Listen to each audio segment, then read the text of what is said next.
Manifest is about a group of people that take a flight, and when they land, they are surprised to find out that it's 5.5 years later, and everything they know about their world is completely changed. People are different, relationships are different, careers are different. It's all been turned upside down. I would describe Michaela Stone as a bit of the black sheep of the family. She's always underestimated all of her abilities in life, and that's not helped by the fact that her older brother is very successful, very intelligent, has his life together, and so her life is shadowed in the fact that she has a lot to live up to, and she never feels like she can. Within that, she's made a lot of mistakes, one that we'll find out pretty early in that pilot, involving a car accident where she accidentally killed somebody really, really close to her, and it's tormented her from there on out, and it's destroyed a lot of her next relationships that she has with her potential fiance, her family, her friends. She doubts herself completely after that and doesn't think that she deserves any happiness.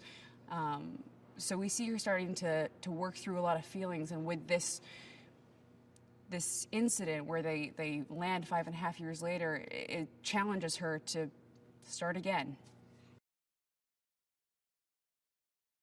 Michaela had been involved with Jared Vasquez for a long time, and he had asked her to marry him, and with what's going on in her life, she doesn't feel like she deserves any of that, and so she's been pushing it away for a long time. And when the plane lands, she discovers that what she knows of that relationship changes a lot, and it makes her realize what she wants and what she doesn't want. But he's kind of been the rock to her and hasn't given up on her. He's been that one consistent person in her life that has never stopped believing in her and has never doubted her, and she sabotaged it.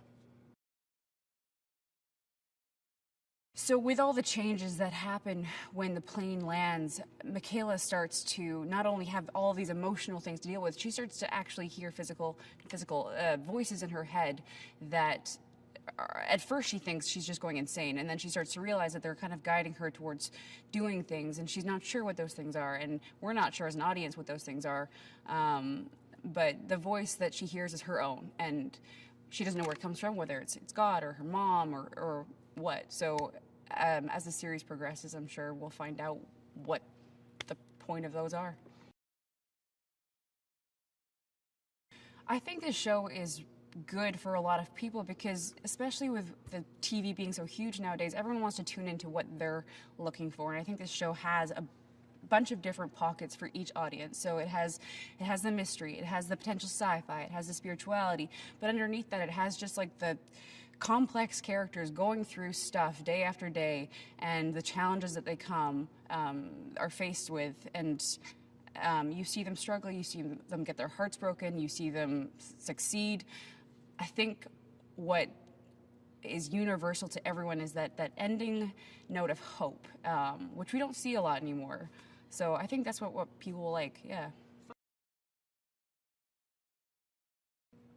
The thing that I love most about Michaela is that she's a bit of a bleeding heart. She knows the mistakes she's made, and she's not trying to pretend that she hasn't made those mistakes. But she hasn't given up either. And she's still putting one foot in front of the other, no matter how many times she says, I don't deserve this, I don't deserve happiness. Yeah, she does deserve it. And I think that's what makes her likable, is the fact that at the end of the day, she's a really good human being who's just been dealt a bad hand.